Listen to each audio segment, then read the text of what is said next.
We will continue our discussion on the light of Bhagavad, and today we will be reading text 6. Text 7 today.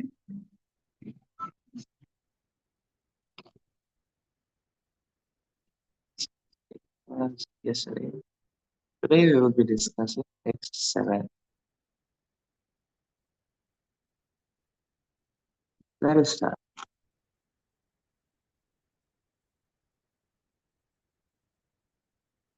The small rivulets that almost dried up during the months of May and June now begin to overflow their banks like upstarts that suddenly overflow the limits of expenditure.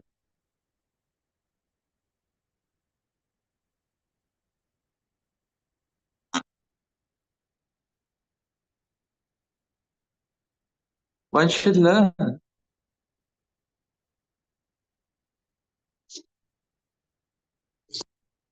gravity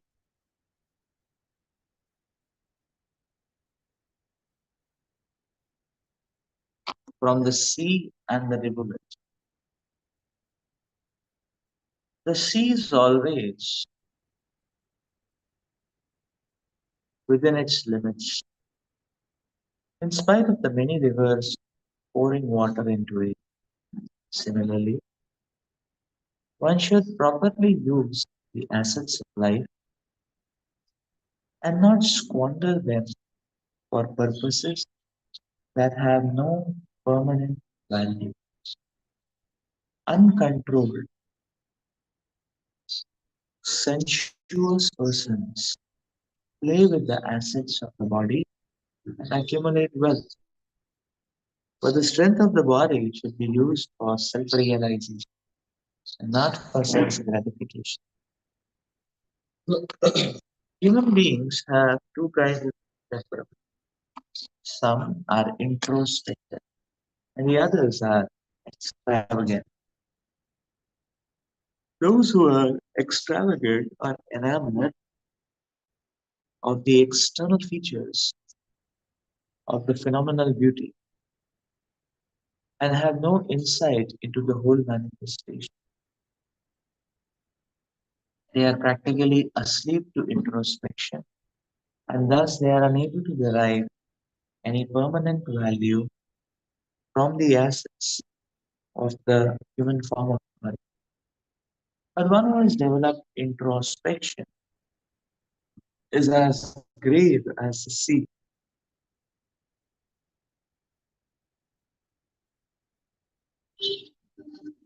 While those who are extravagant are calm and quiet and sleep, such great persons use the full advantage of the human form of life. Although the animal propensities of the body should be minimized, those who are extravagant temporarily overflow in material enjoyment. Nonetheless, as soon as the rainy season of life is over, they become dry as dry riverbeds. Life is meant for the right cause or some, that which exists all for all time. In the material world, nothing is sudden or eternal. But the bad bargain of the material world can be used for the best purpose. The mind dedicated to extravagance is a bad bargain, but one can make the best use of the mind by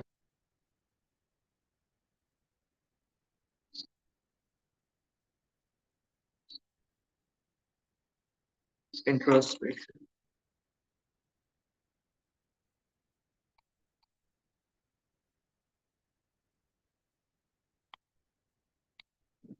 The small rivulets that dried up during the months of May and June now begin to overflow their banks like upstarts that suddenly overflow the limits of expenditure.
Srila Prabhupada explains here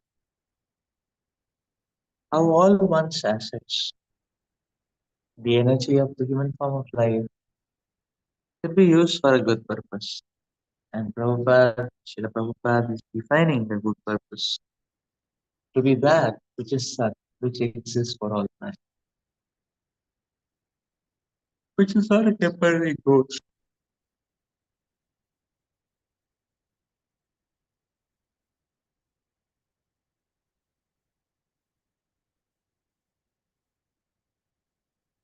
Investment into a long-lasting activity is a sign of intelligence and maturity,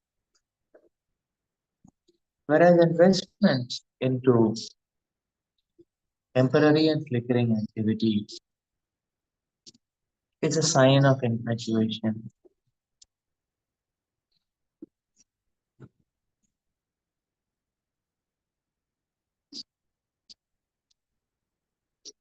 Just like if a small child is spending his time in playing around,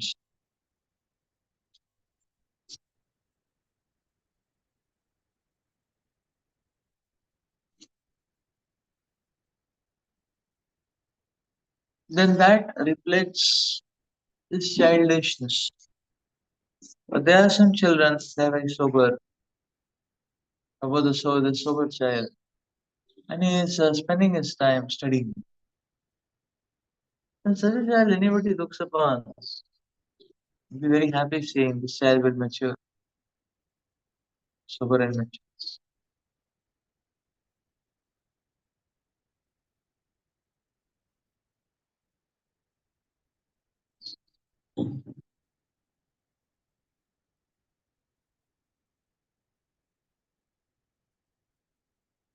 Now the point is, naughtiness is natural for a child, but as long as the child remains just naughty, then nobody gives such a fellow much value. But although naughtiness is natural for a child who is not naughty is appreciated and glorified by all. This person is very intelligent. This person is very mature.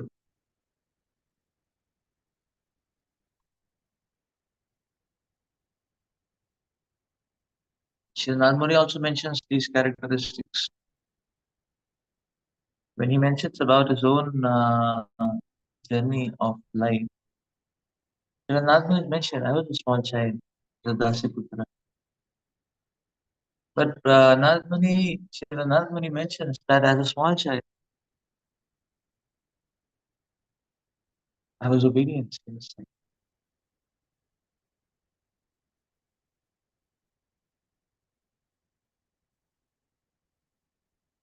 was self-control. Self-control in child. He said, I was obedient, self-control. I would not play sports, no frivolous playing around.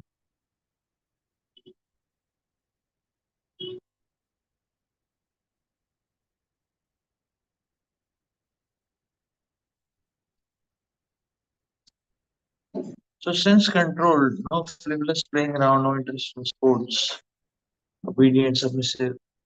That's what Narman is mentioning. In fact, this is Shilan Narmani, therefore, in this way, here what he is mentioning the characteristics of a very, very mature child whose consciousness is quite elevated. That was Shilan Narmani himself, but he is reflecting.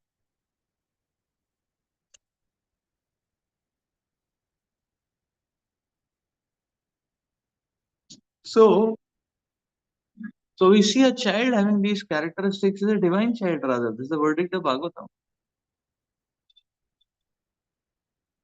Owing to the fact that naughtiness is natural for a child, but a child who is not so, who is like what Shirnalman is mentioning, is called a very advanced child, mature and advanced.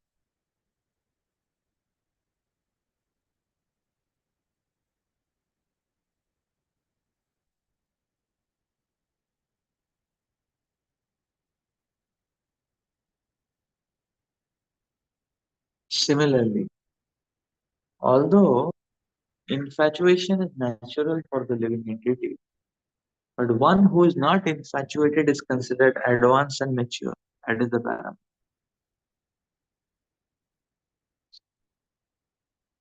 Such a person is appreciated.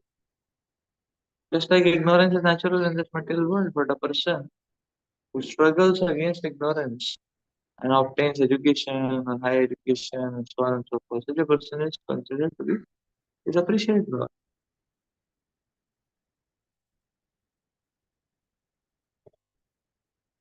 Because there is a village, remote village where nobody in the village is literate. And one small child in the village, this child is struggling hard, hard, hard. And this child makes his way, goes to college, gets a PhD degree. It is considered very appreciated a lot. Oh, this person struggled in his entire dynasty. He's the first person who has got education. So such a person is glorified. Although ignorance was natural for him. So similarly, ignorance and infatuation is natural in this world. But the matrix of elevation of consciousness is how much we can rise beyond it,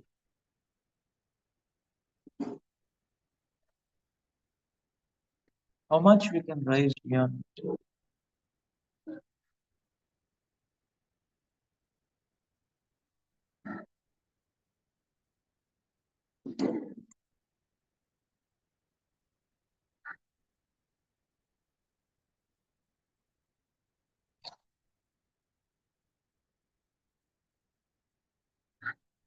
That is why Srila Prabhupada is describing the two types of nature of people. Why Srila Prabhupada is mentioning that there are people who are introspective and there are people who are extravagant. Introspective and extravagant. Extravagant are people who are infatuated by the external beauty of things, the appearance, the external appearance of the individual, extravagant.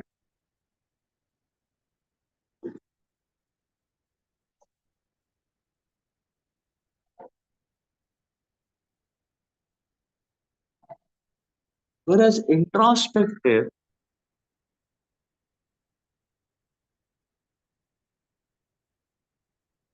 they look within, they churn, they think,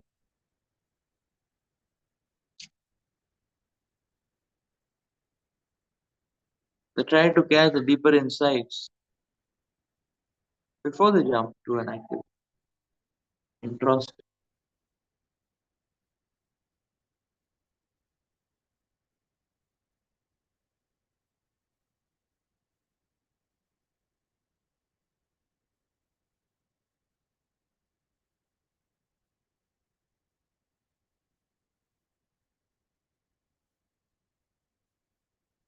So basically, introspective and extravagant means Extravagant are people who are moved by external things. Any external thing moves them. They're very much moved by. Like Ravana saw Mother Sita, not saw. Ravana just heard about Mother Sita. Saw the later came. Ravana just heard about Mother Sita. Ravana became soulless. Just external. So Ravana heard about Mother Sita, it becomes soulless.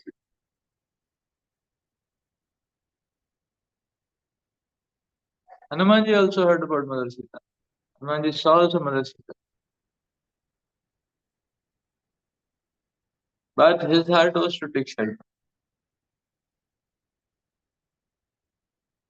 So both of them heard and saw Mother Sita, but Ravana is very lusty, and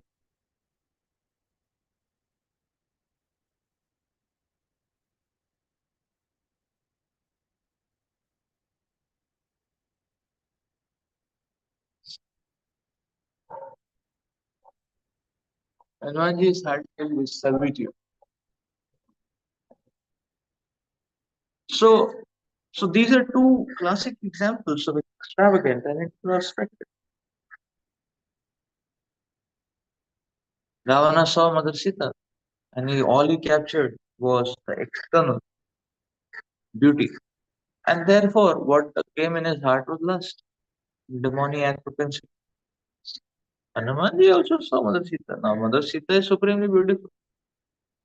Mother Sita is not distant from Mother Lakshmi. But she is supremely beautiful. Ah, Hanumanji also saw, Hanumanji also heard. But Hanumanji did not feel lusty. Rather, Hanumanji was taking shelter. He felt so submissive in the spirit of taking shelter. Because Mother Sita is the divine mother of the universe.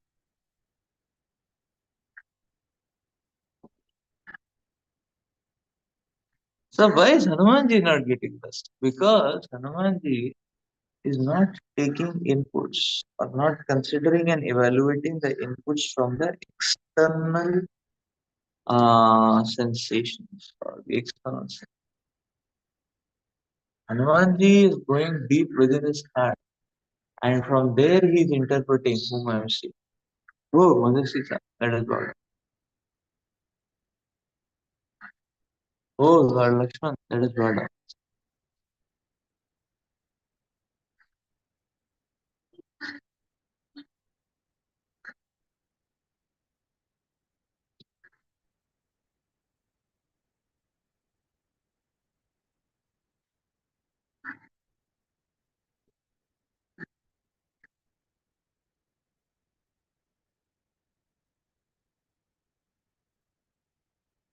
So, being introspective or being extravagant is a choice which can be cultivated.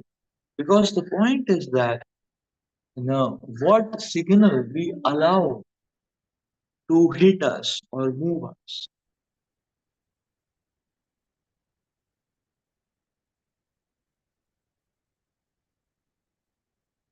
What signal? Do we want to allow external signals to move us, or do we want to allow internal signals to move us?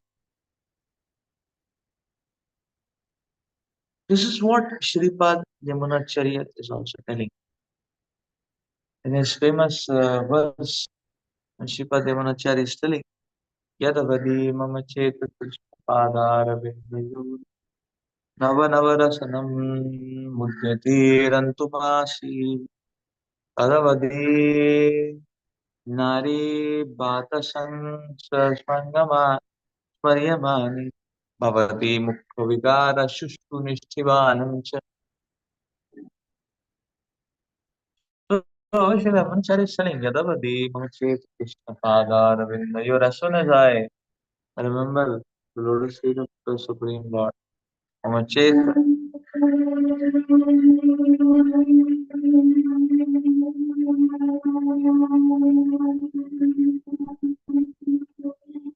Krishna Padar. As soon as I remember the Lotus feet of Lord Krishna, waves and waves, newer and newer waves, rasana of mellows and ecstasy are exuding in my. And in between, in this ecstasy, sometimes a thought of enjoying a woman comes. So, what is the thought of enjoying a woman? Where it is coming from? The extravagance, the external signal. So, when that external signal is coming, then what Srila Chipati Manacharya is telling? Bhavati Mukha Vikara Shushtu Nishtivarancha. So then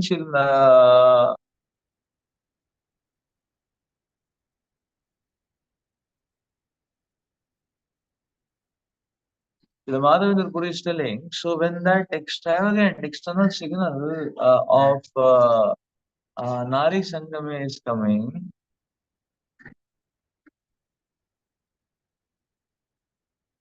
then immediately how Shipati Manacharya is processing, immediately rejected like a spit.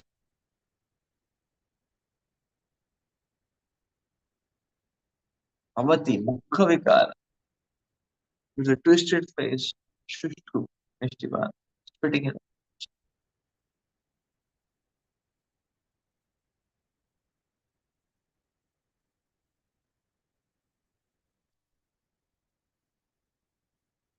So this here, Shipad Yamunacharya is also talking about this engineering and not this engineering side of amplifying the introspective signals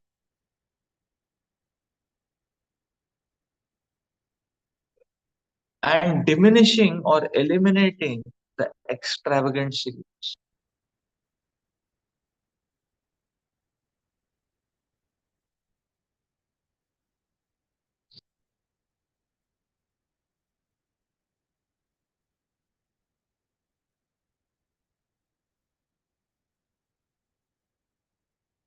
And this is a sadhaka's homework.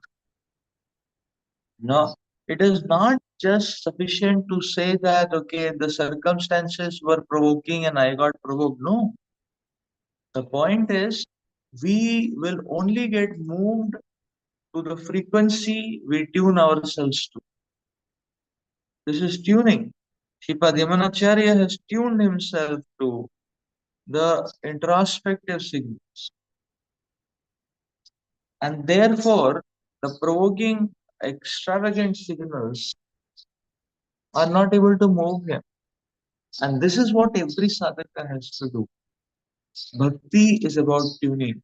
And what signals turn us on? What signals activate us? Whether the introspective signals or the extravagant signals.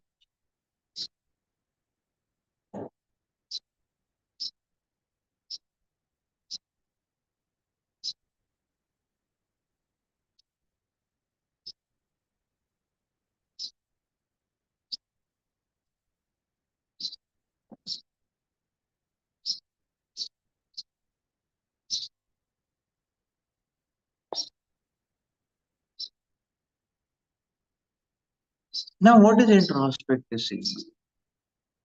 That's another interesting area. Introspective signal is not mental speculation or concoction. That's not introspective signal. So we see when it comes to extravagant signals, our body by default tunes into extravagant signals. How? Because the very instruments of interface which we are given, five karmendriyas, the five jnanendriyas, all of them simply catch extraneous signals. So that's why we are at a disadvantage because the default tuning to the extravagant signal is already there. We need to work it out, work it away, and then we need to work in the introspective signals. So that means that when it comes to accessing the extravagant world or the extravagant stimulus, extravagant ambience. We have all the tools, which are instruments, which are necessary. All the instruments we have, which are necessary.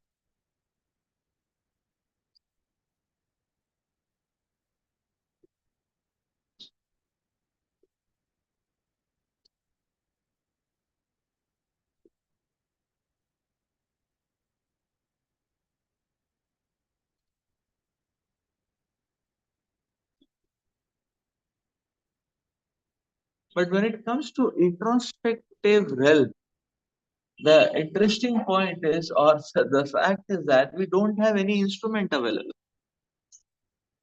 by which we can see, by which we can, no? So can we look within our heart and be introspective? How will we see? Do we have the eyes to see? Do we have the ears to hear? Do we have the internal hands to touch? What do we have? We have no instrument. So therefore, the question comes that okay, if we have no instrument only to be able to access or to be able to capture the data, the introspective realm, and how can you function? That is an interesting question which we come across.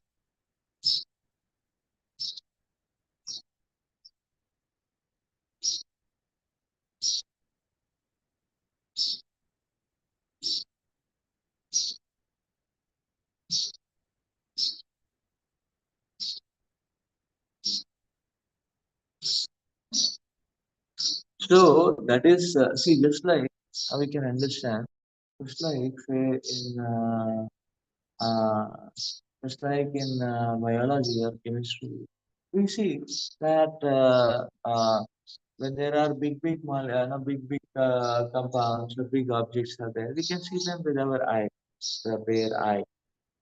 That's good enough because we have some instrument. But when the objects become very small, nanometer size, picometer size, then we cannot see with our eye. That becomes faulty. So, uh, so how to interface with nanometrons? For that, we have to enter the realm of the realm of nano size, the realm of pico size. And how do we enter that? We use an instrument. Without microscope, there is no touching the ground of the nanoscience. So that means that microscope becomes our gateway to enter into that realm. And then in that realm, when we enter that realm, let me we see through the microscope 100x or 1000x. When we see the microscope, then one can see the nano size object sizes, shapes. One can play around with them and so on.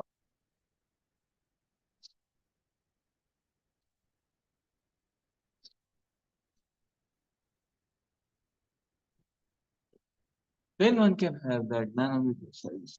That because one is entering that realm. So that means when such an experimenter he realizes that my only access to this nano plane is through the microscope. So if I leave the microscope, I don't have any access only to that plane. One is transported. I mean, then one is transported uh, to the default plane of our bare eyes as instrument. So similarly, actually, when we want to enter into intrinsic, the introspective stage,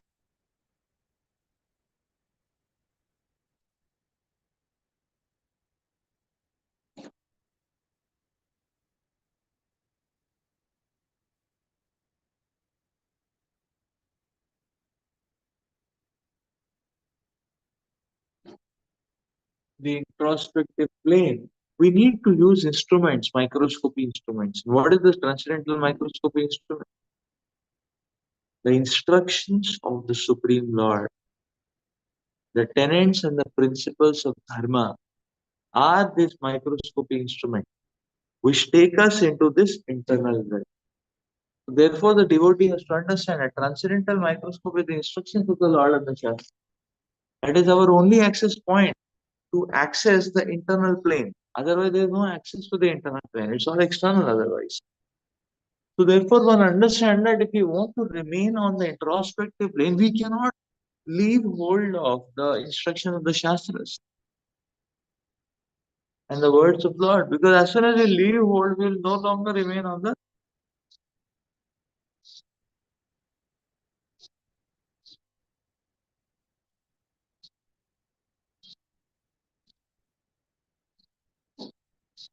will no longer remain on the extravagant plane.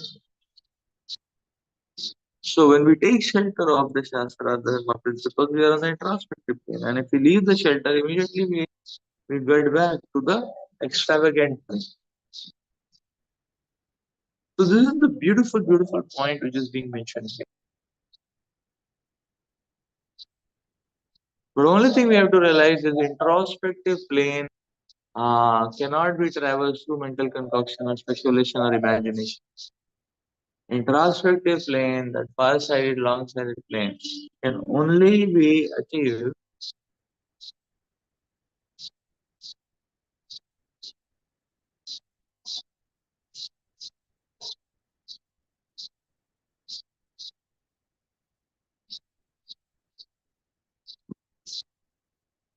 through the principles and the tenets of the Shastra. So thus one is who is practiced to be on the introspective plane and to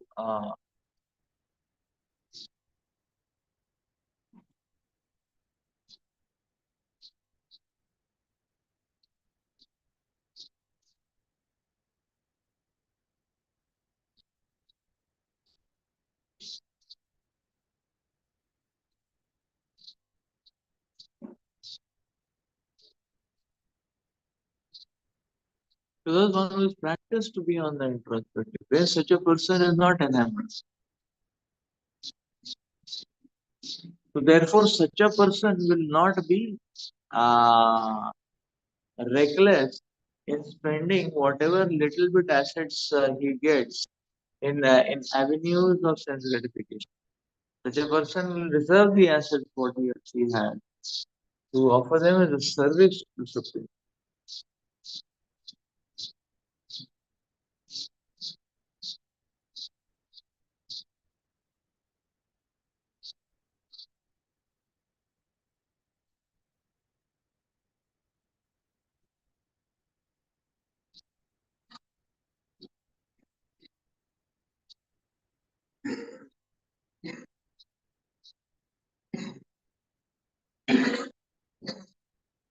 And this is the root cause solution which Bhagavatam gives us. Because Bhagavatam takes our consciousness beyond the plane where problems and bewilderments and confusions and illusions exist. And when that happens,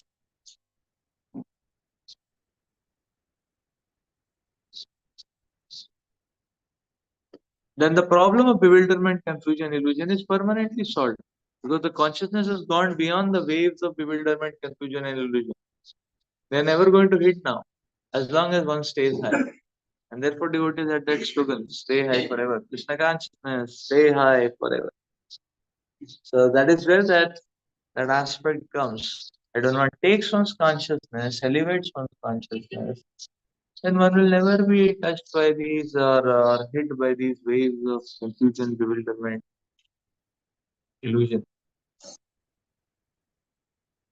Because one is very, very close. And that advantage we can get when we practice to be on the introspective plane, not on the extravagant. Let's stop here for today. Anantara Bhagavatam ki jai.